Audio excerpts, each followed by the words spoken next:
একটি কাজের প্রতি ভালোবাসাই নাকি সেই কাজের উৎকর্ষ এনে দেয়, সেই কাজকে এগিয়ে রাখে, সেই কাজের মধ্যে সাফল্য বারবার ধরা দেয়।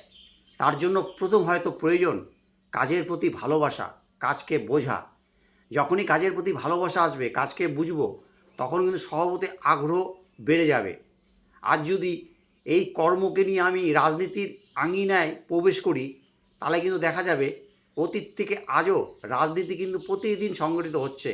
কিন্তু দেখা যায় যে রাজনীতিবিদ তার কর্মকে নিয়ে প্রতিদিন ভাবে বা সেই কর্ম কী করে মানুষের কল্যাণে যাবে, সেই কর্মকে নিয়ে তার যে গবেষণা, তখনই কিন্তু তার সাফল্যকে কেউ আটকে রাখতে পারে না। আজও কিন্তু রাজনীতি যদি আমরা পর্যালোচনা করি, আমরা কিন্তু সেখানে সেই রাজনীতিবিদকে খুঁজে পাবই। যার জন্যই প্রথম হচ্ছে একটা আদর্শ কাজ করে, একটা মতাদর্শ, একটা ভাবাদর্শ, সর্বোপরি একটা জীবন দর্শন।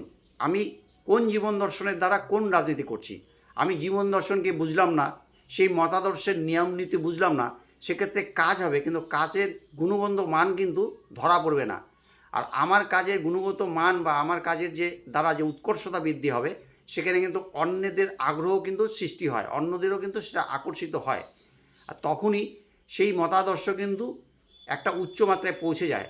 আজও যদি আমরা ভারত বাংলার মধ্যে রাজনীতির বহু ভিড়ের মধ্যে বিশ্লেষণ করি, বলার অপেক্ষা রাখবে না, এমন এমন রাজনীতিবিদ আছেন যাদের প্রথম কর্ম নিয়ে তারা নিজেরা গবেষণা করে, আর সেই কর্মের মধ্যেই তার রাজনীতি লুকিয়ে থাকে। আজকে রাজনীতি মানেই কিন্তু সবসময় ভোট নয়, রাজনীতি মানেই নির্বাচন নয়। রাজনীতির প্রতিটি কর্মের দ্বারা যখন নির্বাচন আসে, তখন সেই রাজনীতিবিদকে সেভাবে ভোট চাইতে হয় না, সে নির্বাচনে অংশগ্রহণ করে মানুষই কিন্তু তাকে ভোট বৈতরণীতে পারাপারে এগিয়ে রাখে। তার জন্য সবার আগে মতাদর্শকে জানা, বোঝা। মতাদর্শ না বুঝে আমি এগোলে কাজ হবে, কিন্তু সেই কাজ কিন্তু আমার দ্বারা সেই সাফল্যের শিরায় পৌঁছাতে পারবে না।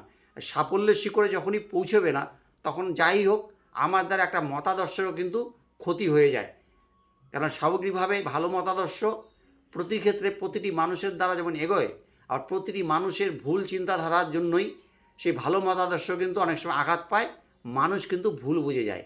সর্বোপরি কাজের প্রতি সেই আগ্রহ বাড়াতে আমার মনে হয় প্রথম আমাদের সেই কাজের প্রতি মনোনিবেশ, সেই মতাদর্শ কী বলতে চাইছে, সেই মতাদর্শ কিসের জন্য, এটাই সবার আগে কর্মের একটা প্রথম চিন্তাধারা নিজ নিজ মনের মধ্যে জাগ্রত করা উচিত।